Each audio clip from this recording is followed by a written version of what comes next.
Football in Ireland is a growing sport and indeed is the highest participation sport in the country. With the takeover of the Eircom League by the FAI a season ago, the game is moving to a more professional level both in terms of player management and club management.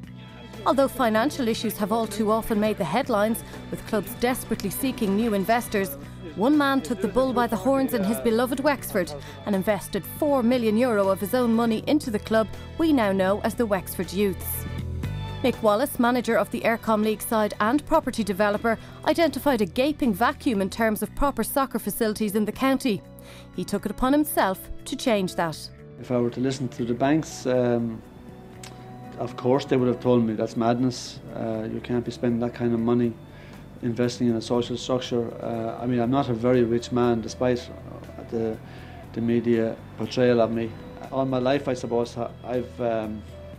I've been, you could say I've been a risk taker in the sense that I've tried to operate without fear, and I have a great belief in things working out and making them work.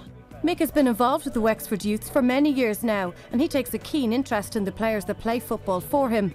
He knows how important it is to understand the psychological makeup of the players in order to help them fulfil their sporting ambitions. It's really a case of using the player's mind to its maximum.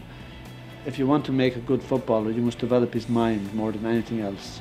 You have to develop his mind. Obviously you have work to do on his body, you have technical and tactical dimensions to deal with, but the mind is crucial. It's the biggest factor of all.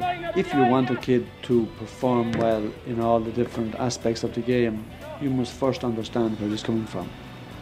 Because if you don't understand where he comes from, then it's almost impossible for you to get through to him.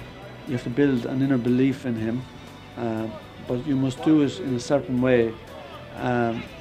You have to build confidence with humility, because if arrogance develops, then he's lost.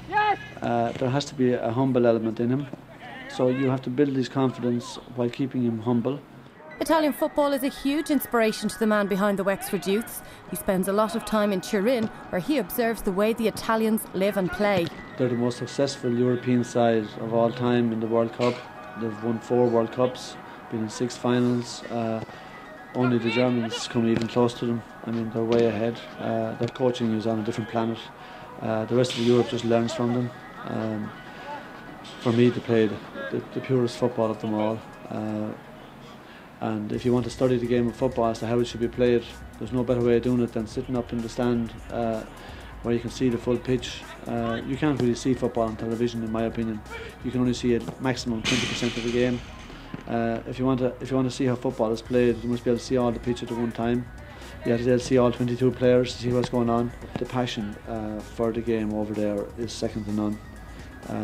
I'm lucky enough to have season tickets with Milan, Juventus and Torino, so I get over about once a month, and I take in at least 2 games a weekend when I would go over, but it's an incredible pleasure. So as the new Eircom League of Ireland season beckons, Mick Wallace will once again have to knuckle down and try to juggle work, his family and his beloved football. His hopes at the start of their first season were that they would not finish bottom. They didn't, and will be hoping for much greater things with the experience of their first season behind them.